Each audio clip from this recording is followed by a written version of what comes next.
नमस्कार, स्वागत है आपका बिहार लाइव नाउ में। आज हमारे साथ बिहार की युवा नेत्री कोमल सिंह हैं, जिनसे कि हम सीधे सीधे बात करेंगे डेवलपमेंट के बारे में, उत्थान के बारे में, विकास के बारे में। इन सब के बारे में आज हम इनसे बात करेंगे।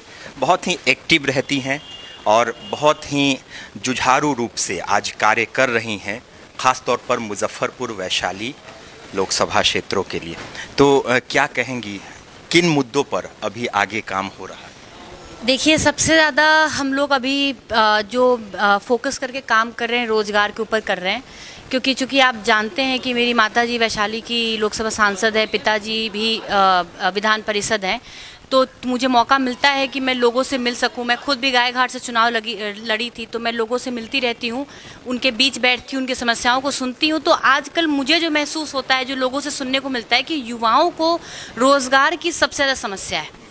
और तो उस सिचुएशन में हम लोग लगातार अभी जो आप जान रहे हैं, आप सबको जानकारी इस बारे में कि बिहार में मोतीपुर में फूड पार्क आ रहा है।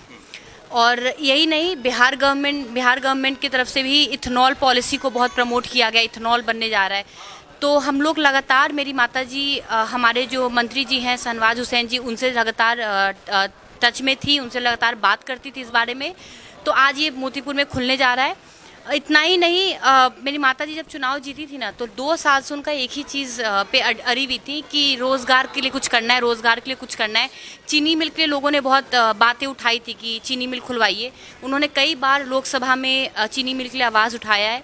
उन्होंने चीनी मिल के लिए नहीं, बहुत सारे मुद्दों पे, केंद्रीय विद्यालय में सीटें ज़्यादा होनी चाहिए, मुजफ्फरपुर में एयरपोर्ट होना चाहिए, बहुत मुद्दों पे उन्होंने सवाल उठाया, बहुत मुद्दों पे उन्होंने मंत्रियों से मुलाकात की है। तो इसके लिए भी मिला था और ये चीज़ हमारा सफल हुआ कि एक फूड पार्क आ रहा है। और इतना ही नहीं, हम लोग खुद भी इथेनॉल का प्लांट मोतीपुर में बैठा रहे हैं और जल्द से जल्द मेरे ख्याल से आपको 1 से 1.5 साल के अंदर में प्लांट वहाँ खुलना दिखने लगेगा और रनिंग फेज़ में आ जाएगा। तो इसमें लगे हुए हैं। प्लस महिलाओं, जब मैं आपको बताऊं कि मैं इथेनॉल संबंधित, ये मेरा एक्सपीरियंस कहता है, जब मैं इथेनॉल संबंधित, जब इन्वेस्टर्स का मीटिंग था, जहाँ सारे लोग जो इथेनॉल में अपना प्लांट खोलने की बातें कर रहे हैं, जो लोग इसमें आगे बढ़ रहे हैं, जब आए थे, तो उस पूरे कमरे में मैं इकलौती महिला बैठी हुई थी, इकलौती महिला। तो मुझे कहीं ना कहीं उस दिन भी ये एहसास हुआ, आज भी एहसास होता है कि महिलाएं अब भी महिलाएं घर से उस रूप से नहीं निकल के आ रही हैं। हर चीज़ों में, कई चीज़ों में महिलाएं आगे निकल चुकी है। हमारे जो मुख्यमंत्री जी हैं नीतीश कुमार जी, वो तो लगातार महिला को आगे बढ़ाने के लिए, बालिकाओं को शिक्षा देने के लिए बहुत सारे पॉलिसीज़ लेकर आते हैं, बहुत प्रमोट कर रहे हैं, बहुत महिलाओं को धक्का दे रहे हैं कि आगे बढ़िए, आगे बढ़िए। हमारे देश के प्रधानमंत्री जी भी बेटी बचाओ बेटी पढ़ाओ और बेटियों के लिए बहुत कुछ लेकर आते रहते हैं स्कीम, ताकि बेटियां आगे बढ़े। लेकिन मेरा मानना है कि बेटियां, ये स्कीम के साथ साथ जब तक माँ बाप अपनी बेटियों को आगे नहीं धकेलेंगे ना, आगे बढ़ने के लिए घर से नहीं निकालें, तब तक बेटी आगे नहीं बढ़ पाएगी। तो बहुत ज़रूरी है कि बेटियों पे भरोसा करिए।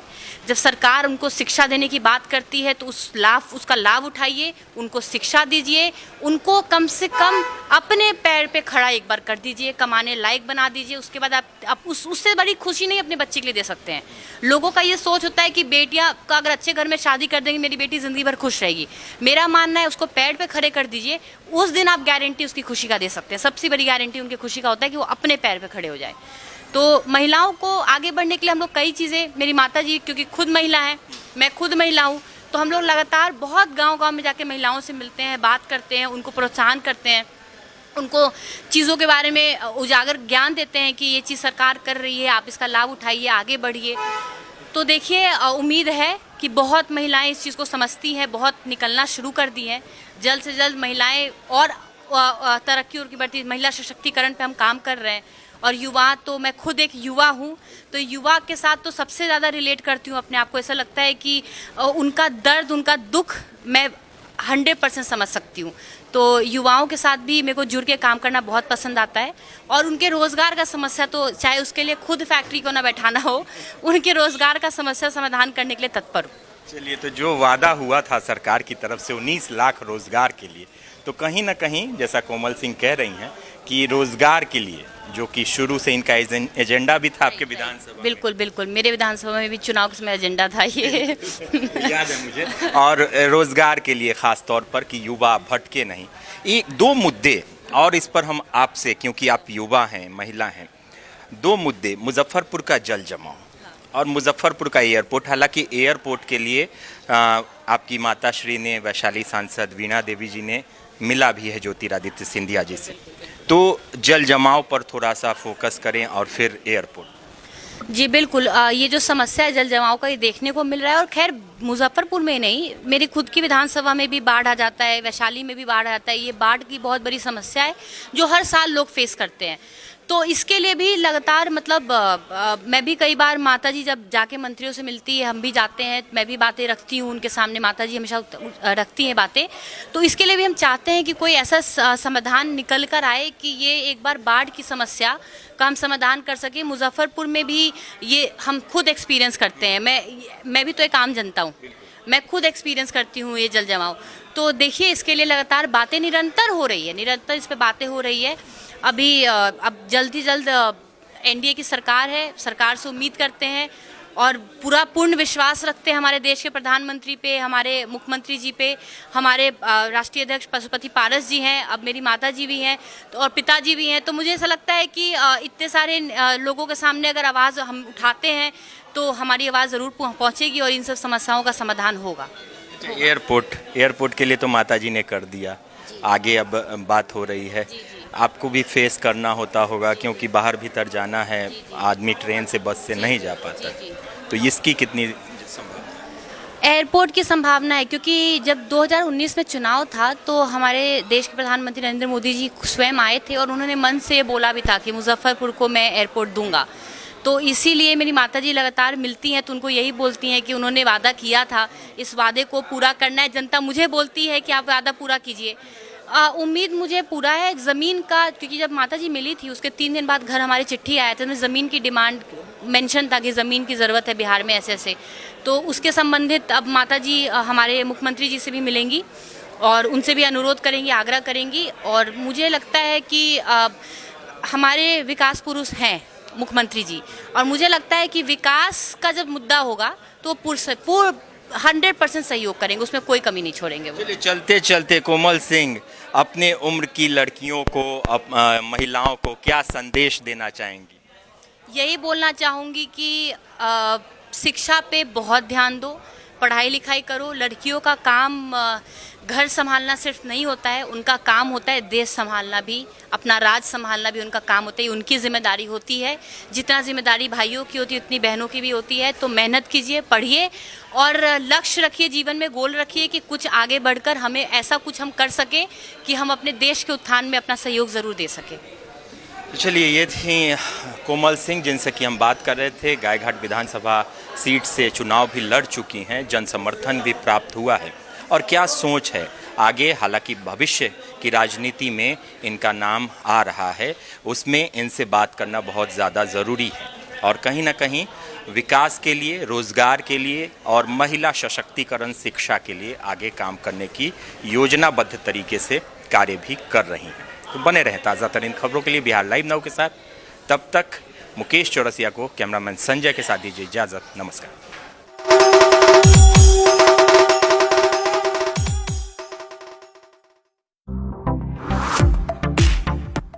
टाइल्स की दुनिया में अपनी एक अलग पहचान रखने वाले HR जॉनसन टाइल्स का विशाल संग्रह अब मुजफ्फरपुर में एक्सक्लूसिव शोरूम के साथ, जहां आपको मिलेंगे floor tiles, bathroom tiles, wall tiles, kitchen tiles, germ free sanitary ware, outdoor lawn tiles आदि के सैकड़ों डिजाइन एक छत के नीचे।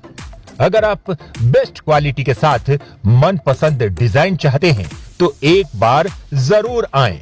उत्तर बिहार का एकमात्र जॉनसन टाइल्स का भव्य शोरूम मां Bhavani trading company, Rudra Toyota के बगल में, पटना रोड, रामदयालु, मुजफ्फरपुर।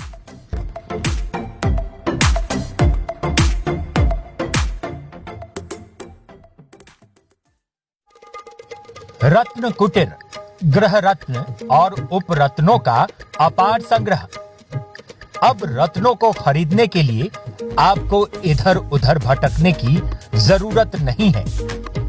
यहाँ शुद्ध और प्रामाणिक रत्न बाजार से कम कीमतों में मिले।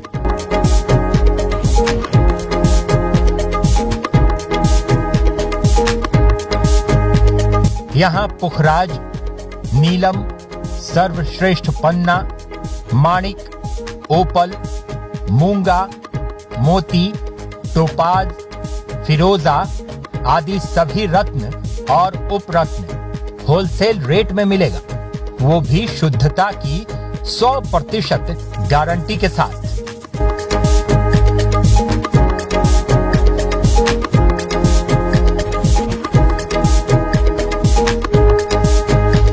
रत्न कुटीर सेंट्रल बैंक ऑफ इंडिया के गेट पर, बाटा के बगल में, सरैयागंज टावर चौक, मुजफ्फरपुर, बिहार।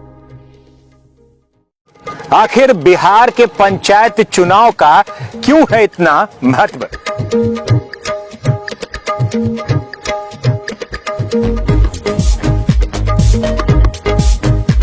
बात करेंगे गांव के जवार की, खेत की, खलिहानों की।